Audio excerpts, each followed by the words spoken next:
चिंता निरोध ध्यान, वह सामान्य परिभाषा क्या की? एकाग्र चिंता का निरोध होना ध्यान है। तच्च शुद्ध शुद्ध रूपेण द्विधा, और वह जो ध्यान है तो वह शुद्ध शुद्ध रूप से और वह शुद्ध शुद्ध रूप से दो प्रकार का है।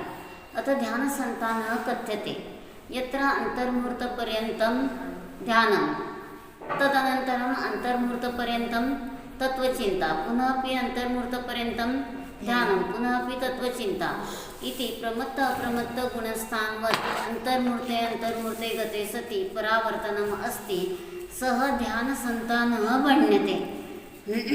तो क्या कहा?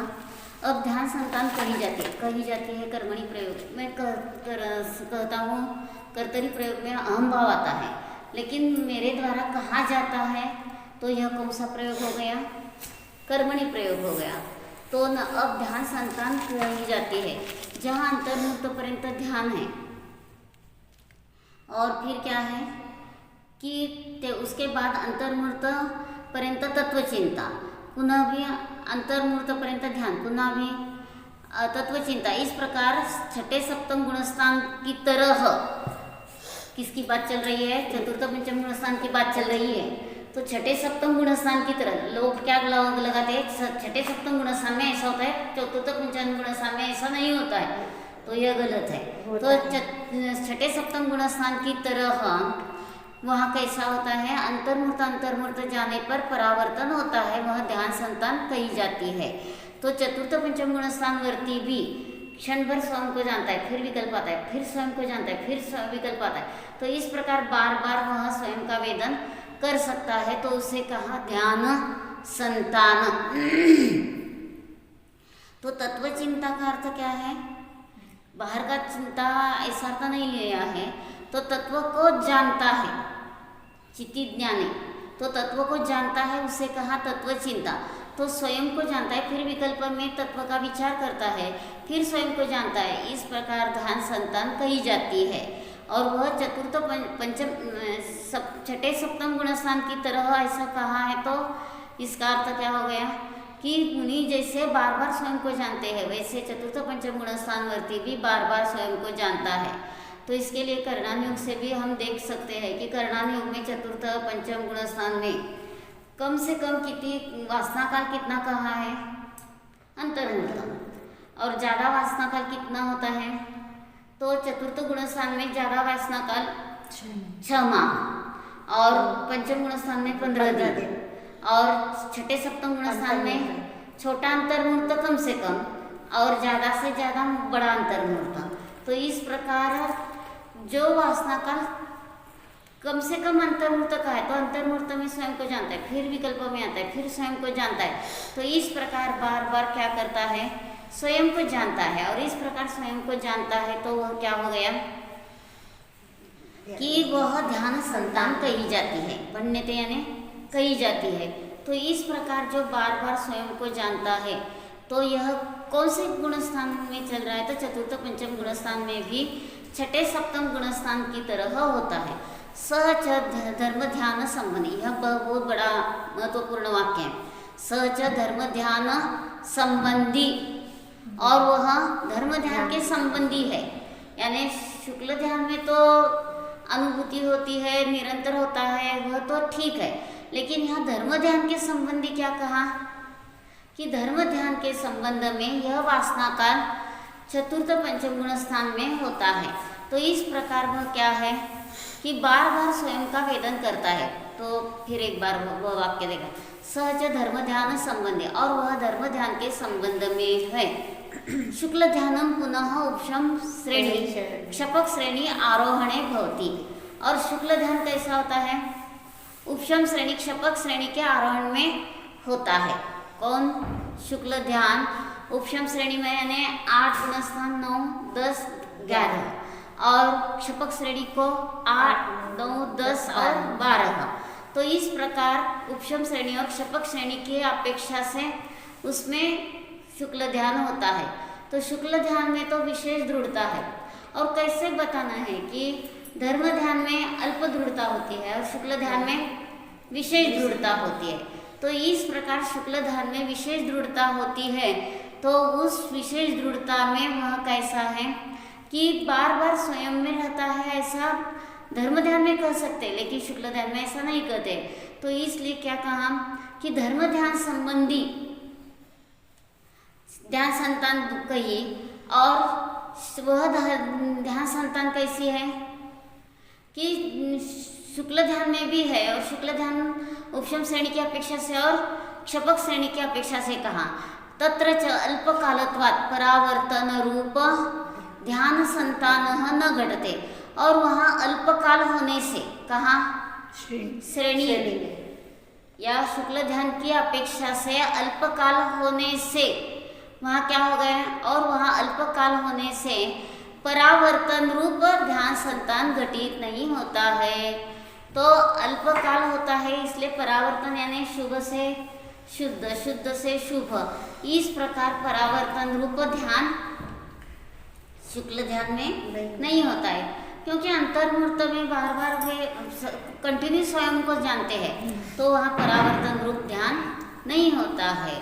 तो कुठं गेलं तर इदानीं ध्यान चिंता कथ्यते, यत्र ध्यान संतानवत् ध्यान परावर्तः नास्ति, ध्यान संबंधिनी चिंता अस्ति, तत्र यद्यपि क्वापि काले ध्यानं करोति तथापि सा ध्यान चिंता भण्यते।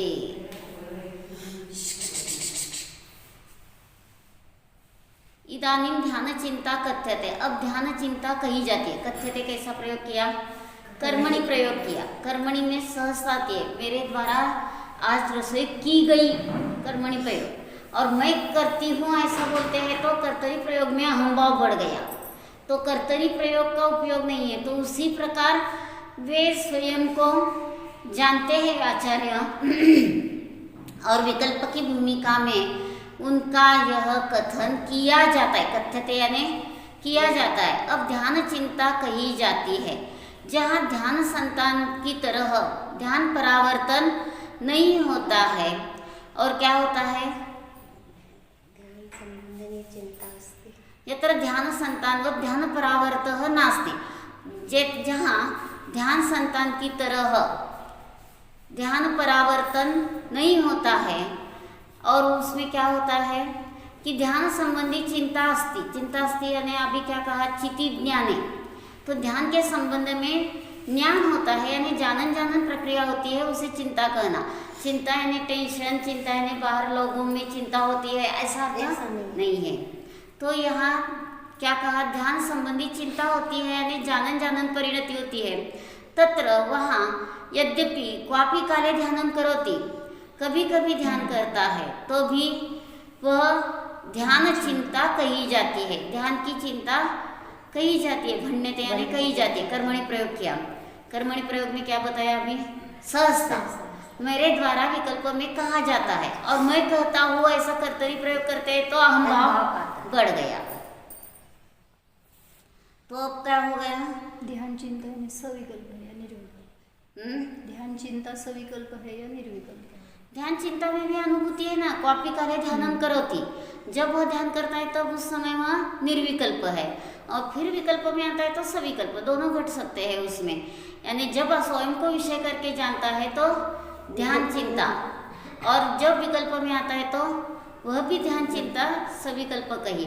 तो न्याय दीपिका में महाराज जी ने जो दिया है, न्याय दीपिका पढ़िए, अभी मैंने देखा है, अब मैं ले जा रही तो जी महाराज जी। तो उन्होंने संपूर्ण न्याय दीपिका स्वयं को कैसा जानना सहज है, सुलभ है, बहुत सहज, इस अपेक्षा से घटाइए। नहीं तो जयपुर में आदि क्या करते हैं, सिर्फ परीक्षा की दृष्टि से खंडन मंडन, अन्य लोगों का खंडन और जैन धर्म का मंडन इतना ही लेते हैं, पर वास्तव में हमारे अंतरंग में हमारा उपयोग लगाना मंडन है, और हमारे छोटे खोटे विकल्पों का अपने आप छूट जाना खंडन है। तो महाराज जी ने इस अपेक्षा से उसमें दिया। अभी देखा मैंने ऊपर मंदिर में पीछे में रखा हुआ था, तो न्यायदीप का मैंने देखा, तो फिर मुझे तो मैं लेके जा रही हूँ। तो उसमें भावानुवाद इस प्रकार घटाया है कि हम स्वयं को कैसे जान सकते हैं। तो उसमें महाराज जी ने क्या दिया है कि प्रमाण प्रामाण्य का जो प्रकरण है, प्रमाण यानी ज्ञान और प्रामाण्य यानी उसकी सच्चाई, तो हम आत्मा को जानते हैं प्रमाण, और यह आत्मा को जाना हुआ सत्य ही है। उसी समय में हम क्या करते हैं, निर्णय करते हैं। तो ज्ञान और ज्ञान का निर्णय एक साथ होता है तो उसे कहते हैं प्रामाण्य हो गया, और वहाँ सम्यक दर्शन की प्राप्ति हो गई। और ज्ञान अभी करेंगे और आगे कभी निर्णय करेंगे ऐसा बोलते हैं तो वहाँ सम्यक दर्शन की प्राप्ति नहीं हो सकती है।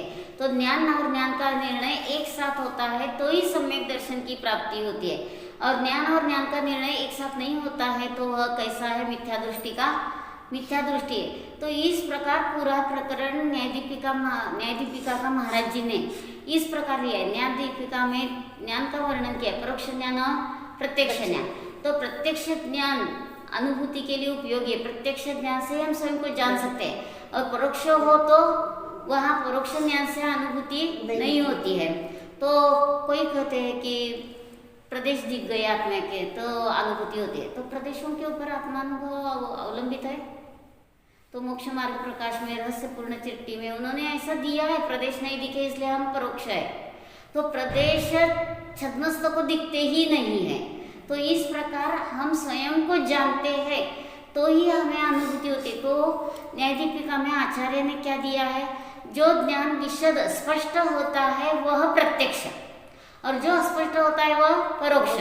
तो प्रदेश दिखते हैं इसलिए प्रत्यक्ष है, प्रदेश नहीं दिखते हैं इसलिए परोक्ष है, ऐसा नहीं है। तो प्रदेश दिखते हैं इसलिए हमें प्रत्यक्ष अनुभूति हो गई, इसका ऐसा प्रामाण्य नहीं करना है। तो हम स्वयं को जानते हैं तो प्रत्यक्ष अनुभूति हो जाती है। तो जो स्वयं को जानता है वही मोक्ष मार्गस्थ हो सकता है, और स्वयं को नहीं जानता है तो मोक्ष मार्गस्थ भी नहीं होता है। तो इस प्रकार हम स्वयं के जानने में रहते हैं तो ही हमें क्या है, अनुभूति होती है। और वह अनुभूति ज़्यादा देर रहे तो हमारी सत्य है, और थोड़ी देर हो तो सत्य नहीं है, ऐसा नहीं है। ज़्यादा देर हो इसके ऊपर भी प्रामाण्य अनुभूति अवलंबित नहीं है। तो उन्होंने भव्यामृत शतक में क्या दिया है कि जो दर्पण है, दर्पण आईना है, उसके ऊपर उड़द का दाना रखा और वहाँ ऐसा निकल गया। तो ऐसा निकल गया तो उसको निकल जाने में जितनी देर लगती है उसको कहते हैं एक अंतर्मूर्त, छोटा। तो उसी प्रकार हम छोटे अंतर्मूर्त के लिए भी ध्रुव स्वभाव को विषय बनाकर जानते हैं। तो ध्रुव स्वभाव स्थिर है इसलिए छोटी देर भी हम स्वयं को जानते हैं तो भी वह ध्यान स्थिर हो गया। तो इस प्रकार ज़्यादा देर हम में रहते हैं तो हमें ध्यान होता है, ऐसा नहीं है। देर के ऊपर वो अवलंबन नहीं है। तो ध्रुव स्वभाव स्थिर है इसलिए क्षण भर भी स्वयं को जानते हैं तो भी वह हमारा ध्यान कैसे हो गया, स्थिर हो गया। तो इस प्रकार जो स्वयं को जानता है तो इस स्वयं को जानने में क्षण भर भी क्यों न हो तो भी उसकी क्या है, स्थिर अनुभूति हो गई। तो ये परिभाषा करते हैं, जानना यानी ज्ञान है और जानते रहना यानी ध्यान है। ऐसी भी परिभाषा नहीं है, जानना ज्ञान है और जानते रहना ध्यान, ऐसा नहीं। जानते रहना यानी स्थिरता के ऊपर आ गया। तो ज्यादा देर स्थिर रहते हैं इसलिए उसे ध्यान कहते हैं, ऐसा नहीं है। क्षण भर भी क्यों न हो तो उसको क्या कहते हैं, स्थिर विषय हो। तो न्यायदीपिका क्या बताती है कि प्रमाणस्य प्रामाण्यम किमिदं प्रमाणस्य प्रामाण्यम। वो प्रश्न उठाया है कि प्रमाण का प्रामाण्य कैसे होता है। तो प्रतिभात विषय अव्यभिचारितम, प्रतिभासित होने वाला जो विषय है उसके साथ जो ज्ञान अव्यभिचारी है उसको कहते हैं ज्ञान का प्रामाण्य। तो जैसा विषय है वैसा हम जानते हैं। इसलिए महाराज जी ने न्यायदीपिका में बहुत चार्ट किए है कि प्रमाण का विषय ध्रुव स्वभाव है और जानने वाली पर्याय में ध्रुव आ गया तो उसको क्या हो गया, सम्यक दर्शन की प्राप्ति हो गई। तो जैसा विषय है वैसा हम जानते हैं तो वहाँ सम्यक दर्शन की प्राप्ति होती है। प्रतिभात विषय अव्यभिचारित्वम, प्रतिभासित होने वाला विषय के साथ हमारा ज्ञान कैसा होता है, अव्यभिचारी यानी सुसंगत होता है, व्यभिचारी नहीं होता है। तो इस प्रकार जैसा विषय है वैसा हम जानते हैं तो वह क्या हो गया, योग्य प्रमाण ध्यान हो गया। तो जो स्वयं को विषय करके जानता है तो उसको कहते हैं कि सम्यक ध्यान हो गया, और वह क्षण भर भी क्यों न हो तो भी वह क्या है, मोक्ष मार्गस्थ हो गया। ज़्यादा देर अंतर्मूर्त यानी 48 मिनट हम स्वभाव को जानते हैं तो हमारा सच्चा ध्यान हो गया, ऐसा नहीं है। ज़्यादा देर रहते हैं और ध्यान होता है तो ठीक है, लेकिन एक क्षण भर भी हम स्वभाव को विषय बनाकर जानते हैं तो भी हमें क्या है, सम्यक ध्यान है। तो भगवान को हमने दर्शन किया, ऐसा करके ऐसा किया, तो ऐसा जड़ स्वयं को जाना है, फिर शुभ भगवान को दर्शन किया, तो इस प्रकार शुभ भाव हुआ, फिर स्वयं को जाना शुद्ध हो गया, फिर शुभ भाव हो गया। तो सम्यक अर्चना में आपने चार्ट देखा होगा, शुरू में दिया है ना, हाँ। कि ऐसी वाइब्रेशन दाखो, फिर ऐसे ऐसे आया, पहले सीधी लाइन, फिर ऐसे सीधी लाइन अनुभूति की वाचक अनुभूति की है, और लाइन वाली फिर जो विकल्प में आ रहा है। वाइब्रेशन है हाँ। यानी जिगजाग है, हाँ। वह शुभ भाव के लिए हाँ, है। हाँ। तो जो शुभ भाव है वह कैसा है कि वह आकुलता के लिए कारण है, और सीधी लाइन है वह स्वयं को जानने के लिए। अच्छी तरह पढ़ा है आपने। वही तो मुझे क्लिक कर गई, और दो आंख दिखाई, एक जिदृश्य दृष्टि, एक व्यवहार दृष्टि, और वो बताई, फिर इसको देखा फिर इसको देखा। मैंने बहुत बहुत बार पढ़ा, बहुत एक्सप्लेन भी और लोग को किया, तो मुझे अंदर में खुद ही इतना लगा कि मुझे आपसे मिलना ही है। और उसमें भी अभी इतनी जल्दी प्रोग्राम क्यों बना कि अभी महीना भर पहले दिसंबर में ब्रह्मचारी मनोज भैया आए थे जबलपुर से, मैंने कैलकाटा उनको बुलाया था, तो उन्होंने बीच में बताया कि समय सार की कलश विधान में जो लिखा है स्वरूपो हम चैतन्य स्वरूपो, ये आपका नाम लेके बोला कि उन्होंने लिखा है। और मैंने आपका फोटो रत्न विंशतिका में देखी थी, 16 कारण भावना का जो 16 रत्न विंशतिका लिखी ना, उसमें मैंने आपकी और एक सुब्रता तीनों जन और एक तीन माता जी की फोटो मुझे दिखी, और मुझे लगा कि मैं तो अभी उड़ के चली जाऊँ, लेकिन वो प्रसंग नहीं बन रहा था। मैंने कहा मुझे जाना, और फिर मुझे और पता चल गया कि उनकी तबीयत खराब। अब तो मैंने कहा मैं तो जल्दी से दर्शन कराऊँ, नहीं तो 20 साल उनका महाराज का भी सोच के कि मुझे बाद में समझ में आया कि वो है, और मुझे पता चला वो चले भी गए। मैंने कहा जब मुझे उनको समझने का अवसर मिला, क्योंकि उनका मैंने समय सार पढ़ा, वो वाला चित्र वाला, उससे मुझे समझ में आया कि ये कितना अच्छा समझा रहे हैं। मैंने कहा मैं उनको मिलने जाऊंगी, तो पता चला वो गए। अभी यहाँ पे रुको, अध्यात्म न्याय दीपिका सिखाते माता जी आपको। फिर तो मैंने कहा अब तो मैं जाऊंगी। फिर मैं आ गई, तो उड़ के ही आ सार गई। जी में भी महाराज जी ने हाँ। अध्यात्म भाषा से जो चार्ट किए हैं, वही, और वो मुझे जयपुर में मिला, जगन्मल सेठी जी ने मुझे दिया। मुझे ध्यान का विषय में बहुत रुचि रहती, मैं हर समय पूछती रहती, वो कराते थे ज्ञानचंद जी ध्यान, तो मैं उनके पास जाती थी। वो जगन्मल सेठी जी ने मुझे उनकी वो जिनवाणी दी समय सार की, वो मैंने पढ़ी तो मुझे बहुत अच्छी लगी। फिर सम्यक अर्चना तो मुझे 25 साल पहले मिली थी, लेकिन मुझे इतना सब पता ही नहीं था कि मैं खुद ही नई घुसी थी उस समय, तो मुझे इतना, लेकिन धीरे धीरे जैसे जैसे समझ में आती गई, फिर तो मुझे लगा कि अब तो मुझे मिलने जाना ही जाना है। फिर मैं तो बाहर में किसी को मिलना नहीं है, हमारे आत्मा को मिलना है। आपने मुझे आत्मा बताई तब तो मिलने का भाव आया। ऐसे गुरु को मतलब साक्षात प्रसंग मिलने का बने तो कितनी आनंद आता है, ये तो मुझे ही पता चल रहा है अभी आपसे मिलने के बाद। तो जहाँ अंतर्मुहूर्त में क्या होता है, ध्यान का परावर्तन होता है, उसे कहते हैं ध्यान संतान। और अब ध्यान चिंता कही जाती है, कैसे कहते हैं ध्यान चिंता? इदानीं ध्यान चिंता कथ्यते, यत्र ध्यान संतानवत् ध्यान परावर्तः नास्ति, ध्यान संतानः ध्यान संबंधिनी चिंता अस्ति, तत्र यद्यपि कोऽपि काले ध्यानं करोति तथापि सा ध्यान चिंता भण्यते। यत्र ध्यान संतानवत् ध्यान परावर्तः नास्ति, ध्यान संबंधिनी चिंता अस्ति, तत्र यद्यपि क्वापि काले ध्यानं करोति तथापि सा ध्यान चिंता भण्यते। तो अब ध्यान चिंता कैसे कहते हैं कि जहाँ ध्यान संतान की तरह ध्यान का परावर्तन नहीं होता है, ध्यान संबंधी चिंता होती है, वहाँ यद्यपि क्वापि काले कभी कभी ध्यान करता है, स्वयं को जानता है, तथापि तो भी वह ध्यान चिंता कही जाती है।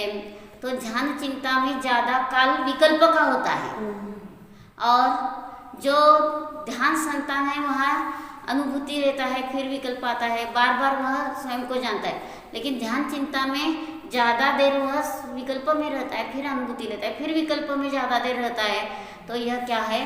ध्यान चिंता है। अगर ऐसे मतलब अंदर से बाहर आए और फिर तुरंत अंदर चलेगी, तो बाहर में ज़्यादा विकल्प आना क्या जरूरी है कि अंदर तुरंत चला जाए? ये भी हो सकता है। हो सकता है, इसलिए कर्णानियों का भी कहा ना कि वहाँ उन्होंने जघन्य वासना काल अंतर्मूर्त कहा है चतुर्थ पंचम गुण स्थान में। तो अंतर्मूर्त में वह विकल्प में चला गया, फिर स्वयं को जाना, फिर विकल्प में चला गया, फिर विकल्प करना जरूरी नहीं है, लेकिन विकल्प के हमें बहुत संस्कार हुए हैं, इसलिए हम विकल्प में जाते हैं, जाना पड़ता है। तुरंत ऐसे लगता है अंदर जाओ क्या। तो जब ध्यान का हम अभ्यास करते हैं तो बार बार हम स्वयं को जानते हैं, और यह जानना ही हमें महत्वपूर्ण है। तो इसलिए परमानंद स्तोत्र में क्या कहा है, परमानंद स्तोत्र में शुरुआत कैसे, सध्यानं क्रियते भव्यैः मनो येन विलीयते तत्क्षणं दृश्यते शुद्धं चिच्चमत्कारलक्षणं।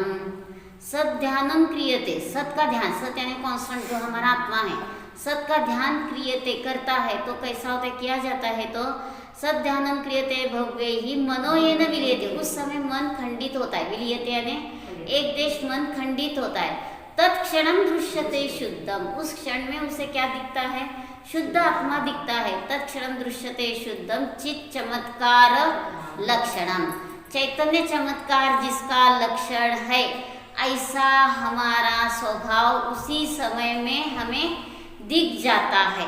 तो इस प्रकार चैतन्य चमत्कार लक्षण वाला आत्मा उस समय में ही दिखता है, यह उसमें ट्रेस किया है। तत्क्षणं दृश्यते शुद्धम चित चमत्कार लक्षणम, तो अंतरंग में हम स्वभाव को विषय करके जानते हैं, तो उसी समय हमें शुद्ध आत्मा पर्याय में प्रकट होता है, जानने में आता है। तो जो इस प्रकार स्वयं को जानता है तो वह मार्गस्थ होता है, और स्वयं को नहीं जानता है तो मार्गस्थ नहीं होता है। तो ध्यान संतान में अंतर्मुहूर्त में स्वयं को जानता है, फिर विकल्प में आता है, फिर स्वयं को जानता है, फिर विकल्प में आता है। लेकिन ध्यान चिंता में स्वयं को जानता है और ज़्यादा देर विकल्प में रहता है, फिर स्वयं को जानता है, यानी विकल्प का काल ज़्यादा है। लेकिन धीरे धीरे जब अभ्यास बढ़ जाता है तो फिर चौथे गुण स्थान में भी विकल्प में ज्यादा नहीं टिक करके अंदर जाने का भाव आता है। फिर रुचि अंतरंग की हो, स्टार्टिंग में फिर विकल्प ज्यादा रहते हैं, फिर धीरे धीरे शॉर्टली होते चले जाते हैं और उपयोग अंदर में टिकने लगता है। ऐसा लगता है ज्यादा देर विकल्प में रहने के अनादिकाल से हमें कुटेव लगी है, तो इसलिए हम बाहर में चले जाते हैं। लेकिन हम अनुभूति का अभ्यास ज्यादा करते हैं तो चलते समय चलने वाला नहीं, जानने वाला, झट अंतरंग में आ, खाते समय खाने वाला नहीं, ये जानने वाला। तो प्रतिक्षिप्त क्रिया, जैसे मुनिराज प्रतिक्षिप्त क्रिया से खा रहे हैं, लेकिन उनका बार बार उपयोग कैसा है, अंतर्मुहूर्त में स्वभाव में है, फिर विकल्प में आते हैं। तो उसी तरह चतुर्थ पंचम गुण स्थान वर्ती भी खाते समय खाने वाला नहीं, जानने वाला है, बोलते समय बोलने वाला नहीं, जानने वाला है। इस प्रकार हम बार बार हमारे जानन स्वभाव को जानते हैं तो हमें क्या है, शांति है। और जानन स्वभाव को हम नहीं जानते तो हमें शांति नहीं है। तो जो अंतरंग अभ्यास करता है ध्यान का, ध्यान यानी बहुत बड़ा है, खूब कठिन है, ऐसा नहीं है। ध्यान को श्लोक वार्तिक में कहा है ज्ञान की पर्याय, जानना। तो अभी हमें यह फर्श है, ऐसा सहज हम जानते हैं, तो उसको छोड़कर हम विषय अंतरंग लिया, ऑब्जेक्ट चेंज किया और स्वयं का विषय करके हम ज्ञान में ऐसा जानते हैं, तो उसी समय हमें क्या हो गया, अतीन्द्रिय आनंद की प्राप्ति हो गई। तो ध्यान कठिन है, बहुत बड़ा है, और ज़्यादा देर हम रहते हैं तो ध्यान होता है, ऐसा नहीं। तो सेकंद का 10वां भाग, महाराज जी क्या कहते थे, सेकंद का 10वां भाग भी क्यों न हो, हम स्वयं को जानते हैं तो भी वह स्थिर ध्यान हो गया। ध्रुव स्वभाव स्थिर है, इसलिए उस पर्याय को भी एक समय के लिए थोड़ी स्थिर तो हुई, तभी तो जानना। इस समय एक समय का होता है, वो छठे सप्तम गुण स्थान में मरण होता है तो एक समय का रहता है सप्तम गुण स्थान। लेकिन चतुर्थ पंचम गुण स्थान में अंतर्मुहूर्त दिया है। अंतर्मुहूर्त छोटा, जो उद्बत्ती अगरबत्ती को जलाए उसका वलय ऐसा दिखता है, तो उसको वलय दिखने में जितना देर लगता है उसे कहते हैं छोटा अंतर्मुहूर्त। और 48 मिनट को एक समय कम करते हैं तो वह बड़ा अंतर्मुहूर्त हो गया। तो छोटा अंतर्मुहूर्त भी क्यों न हो, हम स्वयं को जानते हैं तो भी हम क्या हो गए, मार्गस्थ हो गए। ऐसा ग्रंथ लेकर बैठते हैं तो ही ध्यान होता है, आप स्वाध्याय होता है, ऐसा नहीं है। तो अंतरंग में स्वयं को जाना, फिर विकल्प में आ गए, फिर स्वयं को जाना, और यह अंतरंग अभ्यास हो तो ही हम क्या होते हैं, अतीन्द्रिय आनंद को प्राप्त होते हैं। तो इसलिए क्या कहा, ध्यान संतान में अंतर्मुहूर्त में परावर्तन होता है। ध्यान चिंता में अनुभूति लेता है, ज़्यादा देर विकल्प में रहता है। और अब क्या कहते हैं कि अथ ध्यानान्वय सूचनम कथ्यते यत्र ध्यान संबंधी ध्यान सामग्री यत्र सामग्री भूता द्वादशानुप्रेक्षा यत्र ध्यान सामग्री भूता द्वादश अनुप्रेक्षा अन्यत्वा ध्यान संबंधी संवेग वैराग्य वचनम व्याख्यानम वा तत् ध्यानान्वय सूचनम इति।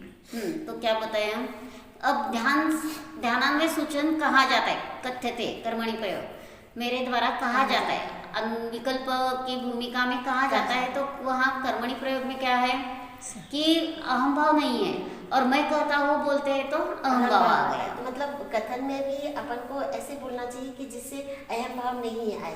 मेरे द्वारा सही हो गई, लेकिन मैंने की तो वहाँ झगड़ा शुरू हो गया, मैंने किया आपने नहीं की, तो कर्तरी प्रयोग में झगड़ा होता है, कर्मणि प्रयोग में सहजता आती है। मैंने की। अब ध्यानान्वय सूचन कहा जाता है जहाँ ध्यान की सामग्री रूप द्वादश अनुप्रेक्षा 12 अनुप्रेक्षा अन्यत्वा की या अन्य ध्यान संबंधी संवेग वैराग्य का वचन या व्याख्यान है, वह ज़्यादा विकल्प में रहता है, वह ध्यानान्वय सूचन है, ऐसा कहा जाता है। तो ध्यान संतान की अपेक्षा ध्यान चिंता में ज़्यादा विकल्प का काल है, ध्यान चिंता की अपेक्षा से ध्यानान्वय सूचन में विकल्प का काल ज़्यादा है। और ध्यान एकाग्र चिंता निरोधो ध्यान में क्या कहा, एक अग्र एक आत्मा को मुख्य करके जो जानता है उसे एकाग्र कहा, और वह एकाग्र कैसा है कि वह सामान्य तीनों में चला जाता है, ध्यान संतान ध्यान चिंता ध्यानान्वय सूचन में। ध्यान व्याख्यानम ध्याता ध्यानम फलम ध्येयम इति, और ध्यान का व्याख्यान कैसा किया जाता है, ध्याता ध्यान करने वाला, ध्यान ज्ञान की पर्याय है, और सब लोग कहते हैं चारित्र की, तो चारित्र की पर्याय कैसी है, गौण रूप से है, और ज्ञान की पर्याय मुख्य रूप से है। तो श्लोक वार्तिक में टीका में ऐसा उन्होंने दिया है, सर्वस्य ध्यानस्य ज्ञानात्मकत्व प्रसिद्धे है। सब ध्यान कैसा है, ज्ञान की रूप से प्रसिद्ध है। तो ज्ञान और ध्यान एक ही किया, यानी ज्ञान को छोड़कर ध्यान अलग नहीं होता है। तो इस प्रकार ज्ञान की पर्याय यानी ध्यान है, यह मुख्य रूप से कहा। और जो ज्ञान स्वयं को जानता है वह सम्यक ध्यान हो गया, और जो ज्ञान बाहरी विषयों को जानता है तो वह कैसा हो गया, आर्तरौद्र ध्यान हो गया। तो आर्तरौद्र ध्यान हमें मोक्ष मार्ग में उपयोगी नहीं है, तो संसार बढ़ाने के लिए उपयोगी है। और जो धर्म ध्यान शुक्ल ध्यान है वह हमें अतीन्द्रिय आनंद के लिए उपयोगी है। तो ज्ञान की पर्याय है यह समझना जरूरी है। चारित्र की पर्याय कहते हैं तो वह गौण रूप से ठीक है, लेकिन ज्ञान की पर्याय है तो ज्ञान का विषय, ज्ञान में प्रमाण प्रामाण्य व्यवस्था होती है, और ज्ञान का विषय स्वयं हो तो उस स्वयं को जानकर हमारी जो ज्ञान पर्याय प्रकट होती है वह धर्म ध्यान शुक्ल ध्यान अतीन्द्रिय आनंद के लिए कारण है। तो ज्ञान की पर्याय का ही है, तो वहाँ सर्वस्य ध्यानस्य ज्ञानात्मकत्व प्रसिद्धे है, ऐसा आचार्य श्लोक वार्तिक में क्यों कहते हैं कि सब ध्यान ज्ञान रूप से प्रसिद्ध होने से, तो ज्ञान की पर्याय होने से उस ध्यान को क्या कहा, सम्यक ध्यान कहा। यानी ज्ञान की पर्याय स्वयं का निर्णय करते, आत्मा को जाना और आत्मा को जाना हुआ सत्य ही है। ज्ञान और ज्ञान का निर्णय एक साथ होता है, तो उस समय वह क्या है, मोक्ष मार्गस्थ होता है। अब ज्ञान का निर्णय करेंगे और आगे अब ज्ञान करेंगे आत्मा का और निर्णय आगे करेंगे, ऐसा कोई कहते हैं तो वह क्या हो गया, गलत हो गया। ज्ञान और ज्ञान का निर्णय एट ए टाइम होता है तो ही मोक्ष मार्गस्थ हो सकते हैं। तो महाराज जी ने न्याय दीपिका में जो चार्ट किए हैं वे सब चार्ट कैसे किए हैं कि कैसे अनुभूति ले सकते हैं, कैसे हम मार्गस्थ हो सकते हैं, इस अपेक्षा से लिए हैं। तो इस प्रकार हम ज्ञान का निर्णय अंतरंग में करते हैं तो मोक्ष मार्गस्थ होते हैं, और ज्ञान का निर्णय अंतरंग में नहीं करते हैं तो मोक्ष मार्गस्थ नहीं होते हैं। तो ज्ञान और ज्ञान का निर्णय प्रमाण और प्रामाण्य एक साथ होना जरूरी है। तो सोलापुर में भिशिकर जी अष्टसहस्री पढ़ रहे थे और उनको जरा ये चार्ट समझ में नहीं आते थे, तो एक वाक्य का अर्थ उन्हें नहीं लग रहा था। और उस समय महाराज जी वहाँ थे और थोड़ी देर बाद उन्होंने क्या किया, हाँ इसका ऐसा अर्थ है। तो झट महाराज जी ने उनको पिन पॉइंट किया कि अभी आपको उस वाक्य नहीं लगता था और अभी आपने क्या किया, निर्णय, तो वाक्य का ज्ञान और निर्णय एक साथ हो गया। उसी प्रकार आत्मा और आत्मा का एक साथ निर्णय एक साथ होता है तो ही हम मोक्ष मार्गस्थ हो सकते हैं। ज्ञान और निर्णय नहीं किया तो हम मोक्ष मार्गस्थ नहीं हो सकते। अब सब में चला जाएगा, पद में चला जाएगा। अगर हम इधर की तरफ निर्णय नहीं कर रहे हैं और पढ़ रहे हैं तो वो बाहर नहीं चला जाएगा। पर पढ़ना, मैं शुद्ध हूँ बुद्ध हूँ ऐसा जल्प करना, ये सब शुभ भाव हो गए और वह अनुभूति नहीं है। मैं ज्ञान में हूँ ऐसा जानन और जानने का प्रामाण्य निर्णय एक साथ हो। यहाँ मैं निर्णय कर रही हूँ ऐसा भी विकल्प नहीं होता है। विकल्प आ गया तो खत्म हो गया। तो ज्ञान और ज्ञान का निर्णय एक साथ अंतरंग में होता है तो ही हम मार्गस्थ होते हैं। ज्ञान हुआ और निर्णय नहीं हुआ तो हम मार्गस्थ नहीं हो सकते। तो उस न्याय दीपिका में महाराज जी ने यही सब घटाया। केवल समय सार की जो टीका है उसमें अध्यात्म भाषा आगम भाषा घटाते समय यही बताया है कि स्वयं को हम कैसे जान सकते हैं। और अध्यात्म भाषा आगम भाषा के लिए महाराज जी ने कैसे किए चार्ट। आगम भाषा यानी वस्तु का निरीक्षण करना, वस्तु में क्या क्या है उसका निरीक्षण करना आगम भाषा, और उसमें हमें प्रयोजनभूत क्या है अध्यात्म भाषा। तो आगम भाषा आगम आ यानी चोर से गमगच्छ जानना, जो चोर से जानता है स्वयं को वस्तु व्यवस्था को उसे आगम भाषा कहते हैं, यानी निरीक्षण पद्धति हो गई। और अध्यात्म भाषा कैसे अधि आत्म, अधि यानी आधार से स्वयं के आधार से जानता है तो वह अध्यात्म भाषा हो गई। आत्मा का शब्द क्या, शब्द का अर्थ क्या है आत्मा। आत यानी अंतरंग में, माँ यानी ज्ञान लक्ष्मी, जो अंतरंग ज्ञान लक्ष्मी को जानता है वह आत्मा। और इस प्रकार वह अध्यात्म का अर्थ क्या हो गया, स्वयं को आधार करके जानता है वह अध्यात्म। तो अध्यात्म भाषा परीक्षण पद्धति है और आगम भाषा निरीक्षण। तो महाराज जी उदाहरण कैसे देते हैं कि आम लाया खरीदा और उस आम को हमने कैसे लाया है, ये करता है तो पैसे दिखा तोल के लाया है। तो उसके जो ऊपर की छिलका है उसके भी पैसे दिए हैं। तो रस जैसा खाते उसका छिलका भी खाना चाहिए। तो छिलका तो फेंक देते, क्यों फेंक देते हैं तो खाने के उपयोग नहीं।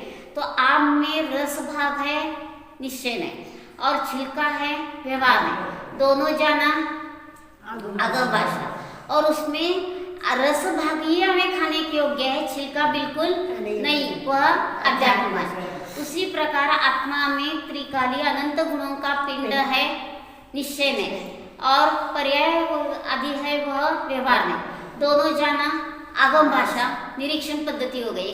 और अध्यात्म भाषा क्या बताती है, उसमें से हमें ध्रुव स्वभाव ही उपयोगी है, गुण भेद पर्याय भेद हमें उपयोगी नहीं है। तो इस प्रकार गुण भेद पर्याय भेद हमें उपयोगी नहीं है। तो यह क्या हो गया अध्यात्म भाषा। अध्यात्म भाषा यानी परीक्षण पद्धति हो गई।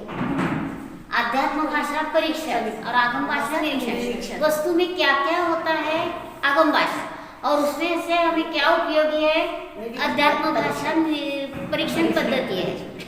तो इस अपेक्षा से ही समय सार के चार्ट पढ़ना है आगम भाषा और अध्यात्म। बहुत अच्छा लिखा है, हर चीज का शाब्दिक अर्थ इतना आपने चारों तरफ से देखना, इस तरह से देखना व्युत्पत्ति अर्थ और ये इसमें आनंद की रसकला, ये जो आपने जो छोटे छोटे बिंदु निकाले ये बहुत आनंद देते। इसको इतना अच्छा से समझ में आता है कि क्या गजब है। और यह भी आपने चारों ओर से देखना, ये कई जगह उसका प्रयोग अभी मैंने न्यायदीपिका में भी देखा, इसी तरह से स्टार्टिंग में कई तरह से आपने प्रयोग किए। फिर उसके चित्र के साथ भी दिया, देखो ये रो रहा है, ये दुखी है, ये ऐसा है ऐसा, उससे और इजी तरह से अपन समझ लेते। ऐसे ऐसे समझ में नहीं आता, लेकिन वो चार्ट देने से वो पूरा समझ में आ जाता। तो महाराज जी की पद्धति है कि वे चार्ट ही करके सिखाते थे। तो चार्ट नहीं किया और सिर्फ सीखते हैं तो शब्द ऐसे यहाँ से यहाँ निकल जाते हैं, तो वहाँ हम स्वयं को नहीं ग्रहण करते। तो यहाँ भी क्या किया, अब ध्यान के 4 प्रकार, ध्यान, ध्यान संतान, ध्यान चिंता और ध्यानान्वय सूचन।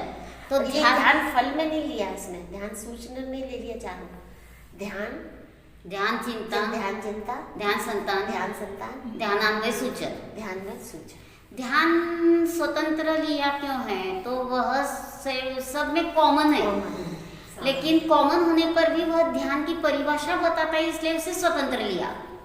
तो ध्यान यानी एकाग्र चिंता निरोधो ध्यान, और यह परिभाषा ध्यान चिंता ध्यानान्वय सूचन और ध्यान संतान सब में चला जाता है। ध्यान ध्यान ध्यान कॉमन आ गया और ये सब विशेष में आ गया, दोनों दोनों विशेष में 3 भेद हो तीन गए, भेद हो गए। लेकिन ध्यान भी एक भेद स्वतंत्र क्यों लिया, तो वह परिभाषा के लिए स्वतंत्र भेद किया। तो इस प्रकार उन्होंने क्या किया है कि ध्यान में, ध्यान संतान में छठे सप्तम गुणस्थान की तरह चतुर्थ पंचम गुणस्थान वर्ती भी बार बार स्वयं को जान सकता है और वह बार बार अतीन्द्रिय आनंद को प्राप्त होता है। स्वयं को जानता है, जानता है, यानी मैं जीव हूँ ऐसा जानना है, ऐसा नहीं है। तो अंतरंग में वेदन, जितना हम वेदन करते हैं उतना शुद्धोपयोग, 3 ही उपयोग है, शुभ अशुभ और शुद्ध। शुभ विचार में ये जल्प हो गए, मैं शुद्ध हूँ बुद्ध हूँ, अशुभ में तो बाहर का विचार आ गया, लेकिन यह मैं ज्ञानमय हूँ ऐसी हमारी जो प्रतीति होती है, सेंसेशन होता है, वह शुद्धोपयोग हो गया। और यह शुद्धोपयोग हो तो ही सम्यक दर्शन की प्राप्ति होती है, शुद्धोपयोग न हो तो सम्यक दर्शन की प्राप्ति नहीं हो सकती है। तो इस प्रकार यहाँ 4 प्रकार बताए हैं और 4 प्रकार में प्रयोजन क्या है, तो स्वयं को जानना। तो इसलिए ध्यान का अर्थ क्या किया, तत्व चिंता, तत्व चिंता, ध्यान संतान और ध्यानान्वय सूचन में क्या किया है, स्वयं की वेदन करने की कला।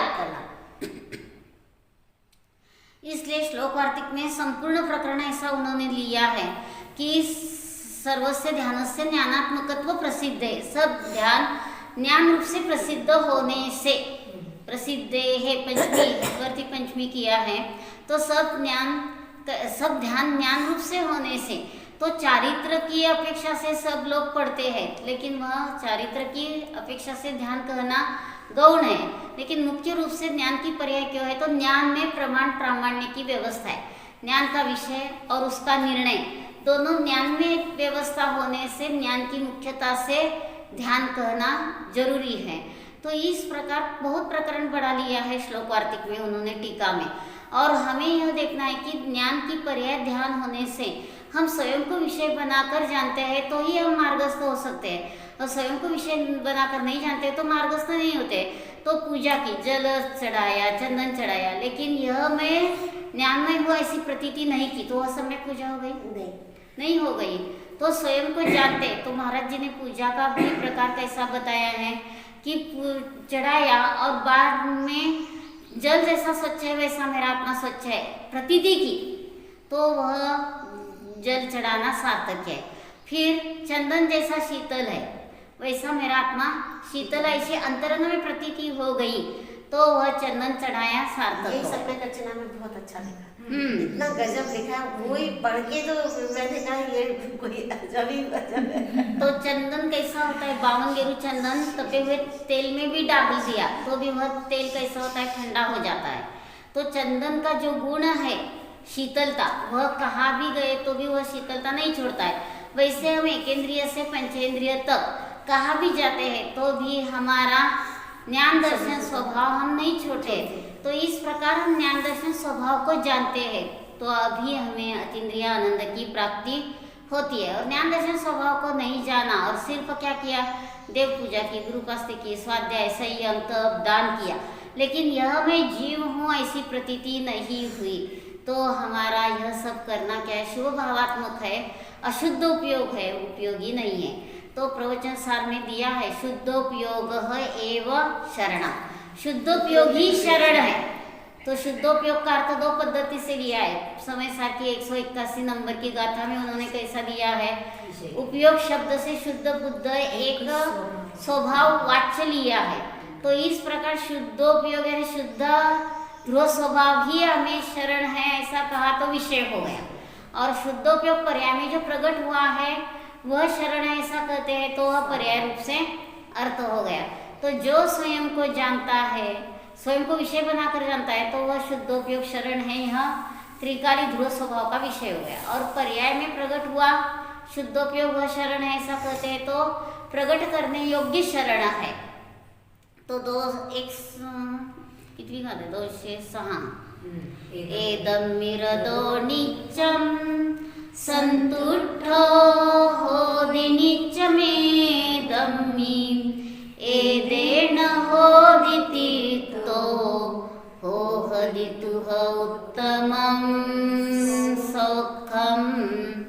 एदेन तृतीया जो दी है कि ध्रुव स्वभाव को विषय बनाकर जानने वाली पर्याय से ही हम क्या होते हैं, आनंद को प्राप्त होते हैं। तो एदेन होदि तित्तो, ही इस ध्रुव स्वभाव की शुद्धोपयोग की पर्याय से ही हम तृप्ति को प्राप्त होते। एदेन होदि तित्तो, होदि तुह उत्तमम सुखम, और इससे ही तुझे उत्तम सुख की प्राप्त होती है।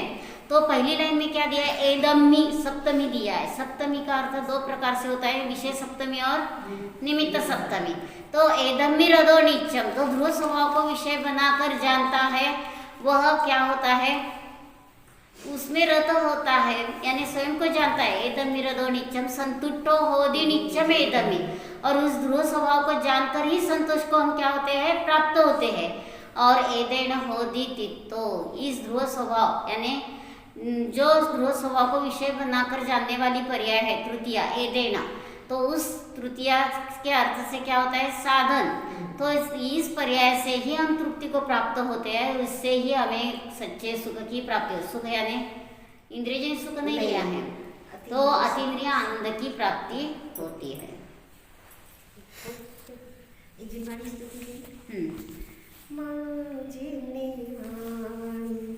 मुझे अंतर में हो करे, मुझे रूप समा जाओ, शांति शुद्ध ध्रुव ज्ञायक प्रभु की महिमा प्रतिक्षण दर्शाओ, चैतन्य नाथ की बात सुने से अद्भुत शांति मिलती है, मानो निज वैभव उदित हुआ, सब आदि व्याधि टलती है। माँ जिन वाणी मुझे अंतर में होकर,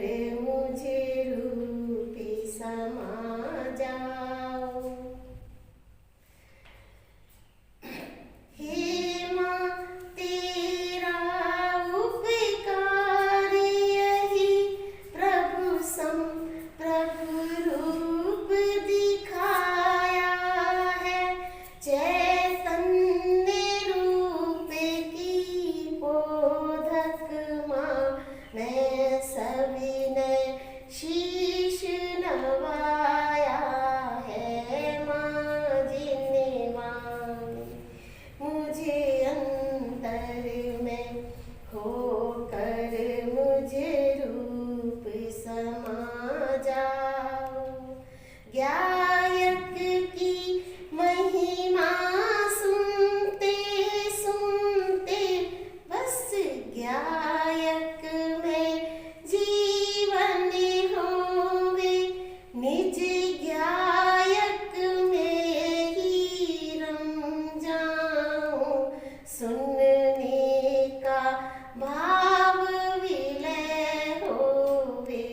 माँ जिन वाणी मुझे अंतर में होकर, मुझे रूप समा जाओ, शांत शुद्ध ध्रुव ज्ञायक प्रभु की महिमा प्रतिक्षण